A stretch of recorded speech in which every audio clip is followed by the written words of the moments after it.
High কমিশনে ঢুকে জাতির পিতার ছবি নিয়ে অপমান করেছে, এত সাহস কোথা থেকে পায় আমি জিজ্ঞাসা করি।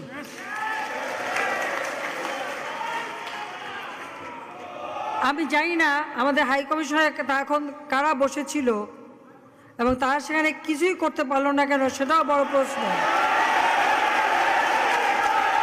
আর আমি আমার প্রবাসী যারা বাঙালি, না আমার প্রবাসী বাঙালিদেরও আমি বলবো যে যারা এই ঘটনাগুলি ঘটিয়েছে তারা চলাফেরা করে না, তাদের দেখেন না।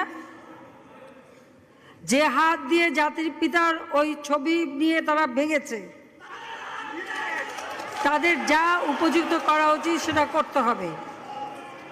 কারণ জাতির পিতার নাম মুছে ফেলার চেষ্টা করা হয়েছিল, তো তারিখ যেহেতু দূরের কথা, ওর বাপ তো চেষ্টা করেছিল এই নাম মুছতে, ওর বাপও চেষ্টা করেছে, মাও চেষ্টা করেছে। তারা কি পেয়েছে নাম মুছতে? পারে নাই। ইতিহাস কখনো কেউ চাপা দিতে পারে না। আর জাতির পিতা তার 7 মার্চে ভাষণে বলে গেছে যে বাঙালিকে কেউ দাবায় রাখতে পারবে না, পারে নাই দাবায় রাখতে। তা আজকে এত বড় দুঃসাহস হয়ে যায়।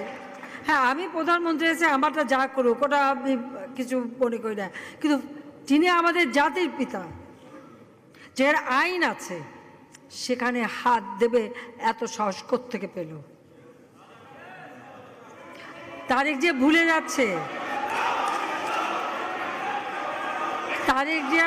যাচ্ছে যে তার মা দুর্নীতি করে জেলে গেছে।